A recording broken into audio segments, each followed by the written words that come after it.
My first speaker tonight is Parth Uday Shah, who graduated from CEPT in 1997. He and his partner Brinda have started BPS Architects in Rajkot. Um, Parth is a visiting faculty at CEPT and at IPSA in Rajkot, where he teaches architectural design, topographical systems, and photography. Parth is an avid photographer who has documented his own processes, which I'm hoping he'll share. And another little tidbit, he's also a bit of a toy maker. And his very lucky kids have had their father design toys for them all through their childhood. Parth, thank you so much.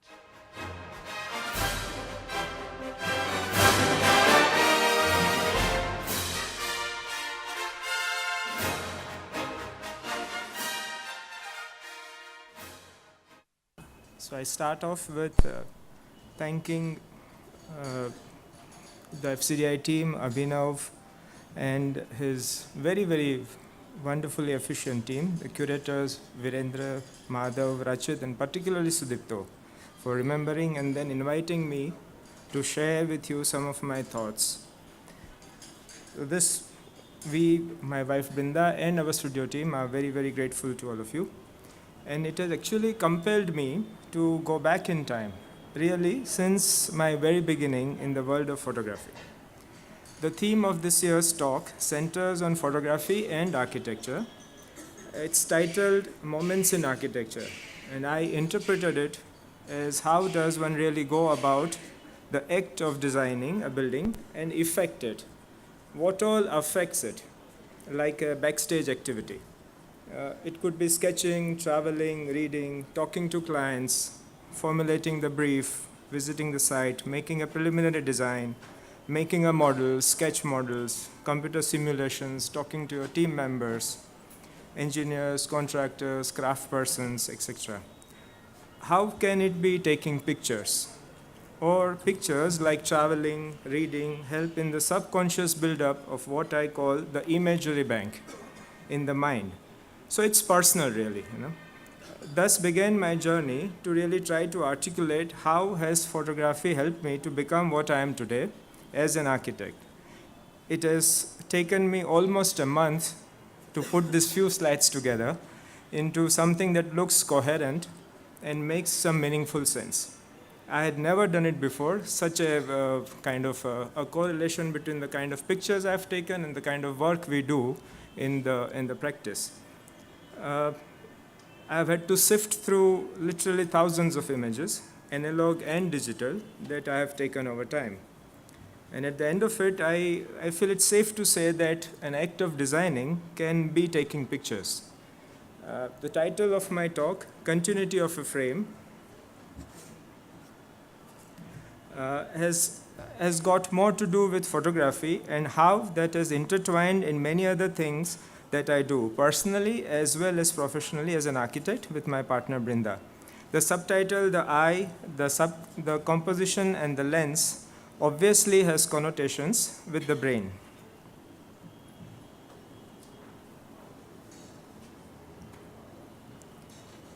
The graphics as in architecture and photography, and then the lens of a camera. Thus, I would try to somehow show how all these three have evolved in my life as we move along the presentation. And just to note that the projects in the studio that we work on are actually jointly developed with we work as a team. So this is my wife, there's other team members. So I must give credits to the kind of projects that you will see later on, and they are not necessarily only my inputs, but then there is a similarity in the way I have taken pictures and the way you will see how they are manifested in the projects. I'm an architect by education and qualification, and after so many years by heart. Now all this has happened quite without my control. However, I feel I have also been a photographer all the time while being an architect, and this has happened with all consciousness. Though the very act of taking a photograph has remained quite subconscious. So the way we will go is I will introduce you to some of my pictures that I've taken over time, and the thing to note is the dates. So like The picture to your left was taken sometime in 2009, and then the recent one in 2017, and the kind of similarities that the mind has noted, and it has kind of compelled me to take pictures. These are photographs of my travel to the site or to villages and cities across India. We'll begin with this, then I'll show you some of the works of my students that I've carried on while teaching photography, and finally the correlation with our practice. So as an architect, we can associate with photography quite easily, since both delve in realms of space and light. So inside and outside, both talk of time, of the day or of the year. So you observe assemblies and inside of a house, of the way the life is lived, or an exterior of a building, just marveling at the way sun casts the shadow of a tree over a roof, etc., etc. They also talk of the time of the day,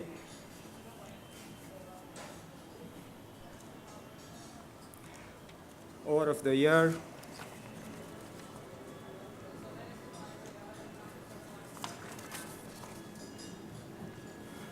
of vantage points, the viewpoint from where you take pictures. The one to the left is way back in somewhere in 2005-06, and the other one is 2012-13 or something. Also of clouds, of wherever you are, you take pictures. The School of Architecture at Ahmedabad had a very wonderful tradition of introducing us young students to various humanities, arts, and theory subjects in what was called the elective courses. I too tried my hand at various electives offered then, from sculpture, whether it is clay or wood, to painting, printmaking, graphics, etc. I was taught photography first time in '93, in my third year of undergraduation, as an elective course by Lokendra Balaseria. He was our senior then. I took to it like fish to water. At that time, it was an analog process, and I simply enjoyed all the variables and the almost mathematical precision that one could achieve again and again with this medium. However, every time there was this thrill of seeing a picture emerge in the developer tank in the darkroom. And yeah, we used to develop our black and white film. We used to print it ourselves. And there's this amazing quality of blackness. There's this chemical, because it's the developing of the silver nitrate. So there's this pure black that you can otherwise not replicate in any other form. So there was this wonderful thrill of seeing black and white pictures coming up. Over the years, thus this became a very enriching and a passionate companion to me, this photography. Subsequently, I taught photography as elective courses as well as core courses at both Rajkot and Ahmedabad. Today, I am a professional photographer as well, associated with Dinodia. The other form that I also enjoyed doing, which I'm not showing you today here, is printmaking, which is lino cuts, wood cuts, and litho, as well as etching. And I guess that too was very precise in a way and required a certain discipline of processes. And such activities, they suit me very fine. So I'll begin by showing some of series of pictures that I've taken without any particular reason. In that sense, they are instantaneous. Over the years, such themes have recurred, and thus I have a collection of images that I have subconsciously taken from same or very similar viewpoints with same or very similar vanishing points. Thus, they become a sort of repository of how the brain has functioned when the eye sees something that seems to be familiar. So, they are from 98 to 2017. So photography, is an abstract exercise, stimulates the mind to think differently, remaining fairly organized at the same time. That gives a creative break to me. And lots have been said about brain and the way it works, the left side and the right side, and how really one tries to fathom it. And when one actively involves in the sensorial, It attaches value to the work, kind of complements the graphic richness in design processes and to the design manifestation. So these slides are talking about how I think the mind would have worked. There is a similarity between a sketch that I've made to the photograph that have been taken, and not necessarily at the same time. So it's about the taking instructions or having patience, having faith in a system. Photography is quite intense in the sense of how one disciplines the picture. There is a precision manifested in a good picture. It tells of countless hours put in a dark room before a good picture emerges. It also tells of how all the variables in photography have come together in synergy, variables during picture taking, variables during the processing of the film, variables while you expose and while you make your print. So all this finally comes together in a good photograph. And sketching as a way to train the mind to see in the photographic frame. Some pictures and sketches that I came across reveal how I have sketched a space at different times, and then again taken pictures that are so very similar. Even the way I have chosen the shutter speed and exposure tells how much I want to see in the photo, just like you decide what to see and omit when you sketch.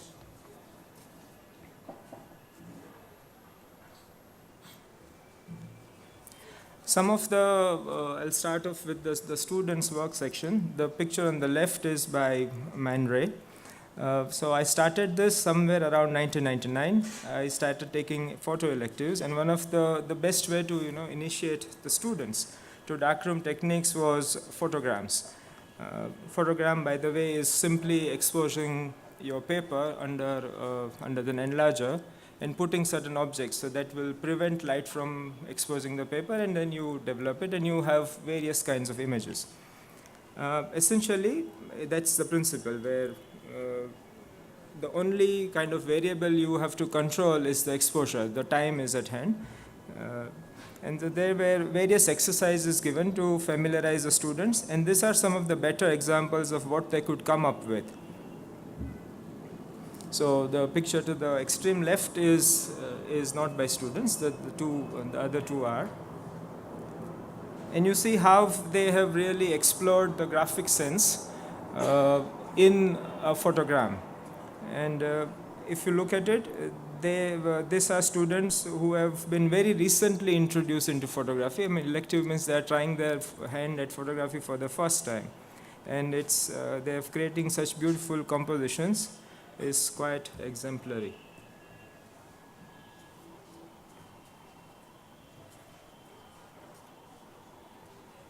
So this was sometime in 2006. And then they start doing all this kind of other tricks, with the picture, with the photograms.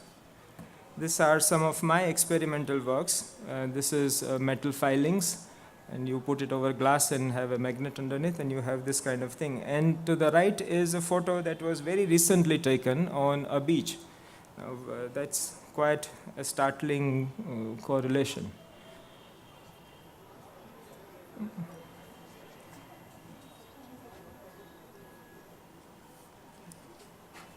One other exercise that I really enjoy working with students is to give them, this is actually the note that is given to the student, is about the kind of, they have to first pick up an object, and then they have to sketch it, and they have to sketch it at a continuous stretch. They have to make at least 50 sketches in an A5 or an A6 size book. That's the closest you can get very easily to the viewfinder proportions of the 135mm format cameras. And this is a sketch that the student had made, and this is the result by way of photograph that he could achieve. And to me, this was a very, very successful thing, that they could actually control light in such a beautiful manner. These are some of my earlier works, small collages done in a sketchbook, and how really you pick up small photographs and turn them into a kind of a meaningful whole. This is a large size work done in 2001 on the steps of Sarkhej. These are the steps leading to the tank, and you have you get a very, very warm spatial feel to it when you are going down to the tank. That's the dummy collage, and that's the final one. Some more of my students' works of collages.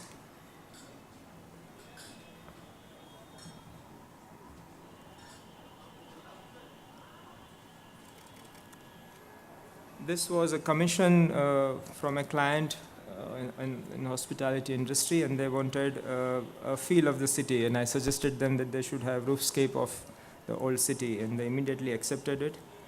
The original is 8 feet by 15 feet, installed at Hotel Fortune Landmark in Ahmedabad. Some more of students' exhibition works. So this kind of aspect has gone on for quite some time now, and I will now show you some of the explorations. It's actually not very clear, but these were the toning experiments that I have done, and they are quite difficult to achieve when you are doing it in analog process. I would hurry through some of these visuals. That's a copper print on the right, and a copper solarized print as well there. Those of you who know photography a little better would have seen works of master photographers, and in case the picture on the left is by a photographer mentioned there, and the one on the right is by myself. And many pictures here have semblances to the works of masters, but they are quite naturally and without remembering the works of the masters themselves. In some cases, without knowing the photographer. If you photograph, you would know that it's just impossible to recollect any particular person's work and then think of a frame, composition, and then take a picture. There isn't so much time available. That's one luxury that's not accorded to us as photographers. However, the semblance is there, it's very much there. And that is what I call the function of the brain. I quote Ansel Adams here, in my mind's eye, I visualize how a particular sight and feeling will appear on a print. If it excites me, there is a good chance it makes a good photograph. It is an intuitive sense, an ability that comes from a lot of practice.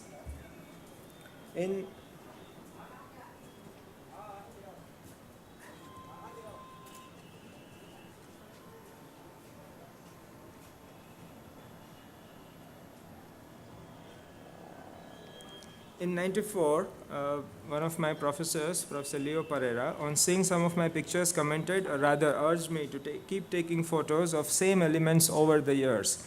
Thus, I would have a repository of images taken over time. This was a very fantastic idea to me, and I now have very many hundreds of pictures of same building elements from different regions and different times. One such series was of verandas, and the final picture is one of our projects. A residence in Samadhyala. So there is a constancy, or as I mentioned in the title, a continuity between series of pictures taken over years during visits, as well as its manifestation in our work, and also the kind of viewpoint and the composition that is so strikingly similar.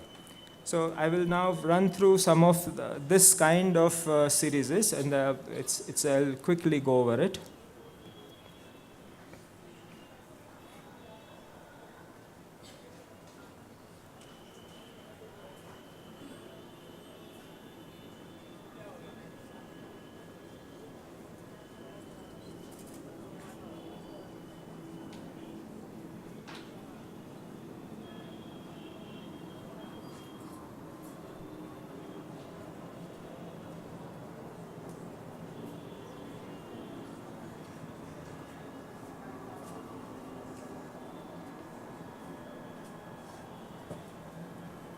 These are very many pictures of niches on the sides of doorways in villages.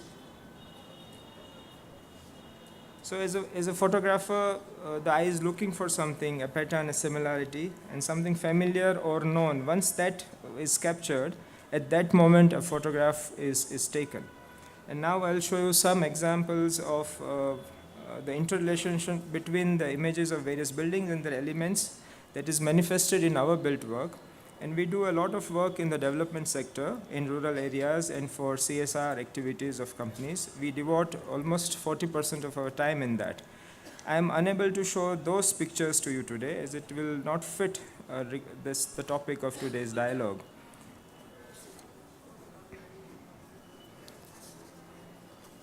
So the picture to the left is a photograph, and the one to the right is one of our built projects. It's an interior corporate office, and note the way the wooden posts come and meet the ground. As an addition to a house. Photographs of a fort and the way layering is happening. This is 98 and its manifestation. The plinth of a house in Udaipur.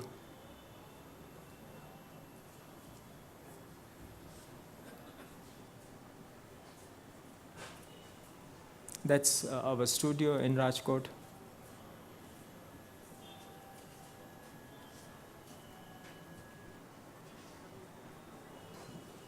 One more visual, just 5 more slides.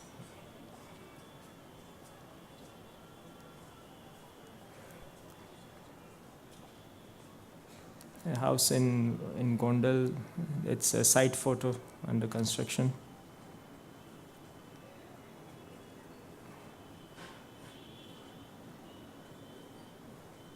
That's another house in Rajpur, where somehow the plinths in the kitchen are so well balanced with the picture that I had taken. So, a courtyard in another small single family house. Some external pictures, and since we do quite a lot of work in the schools upgradation programs in rural villages and setups. This is actually a picture of an urban school where we have developed the external areas into more meaningful spaces and activity areas.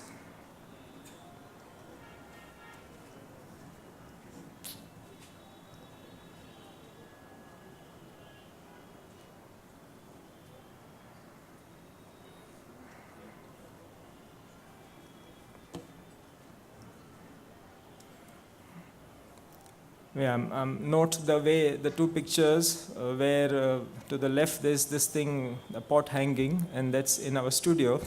We have a very similar situation where we are hanging something else, but the kind of way the two pictures come together. That's the final slide. An impression in concrete and a bark of a tree. Finally, I would like to quote Dag Hammarskjöld's, one of many of you know Professor Varki, and this was one of his favorite books that he used to refer to us, called Markings. The humility which comes from others having faith in you, the pride of the cup is in the drink, its humility in the serving. What then do its defect matter?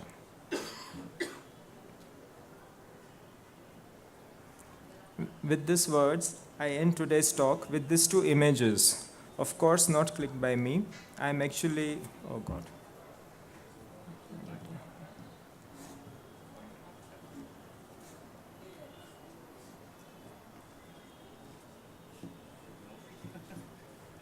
Yes. So these are not clicked by me. I'm actually the subject here. And such coincidences happen with all of us. You know, this one happened with a friend of mine in 2009 in Vadwan. So.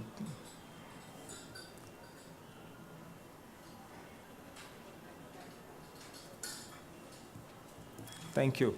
I've taken a little longer.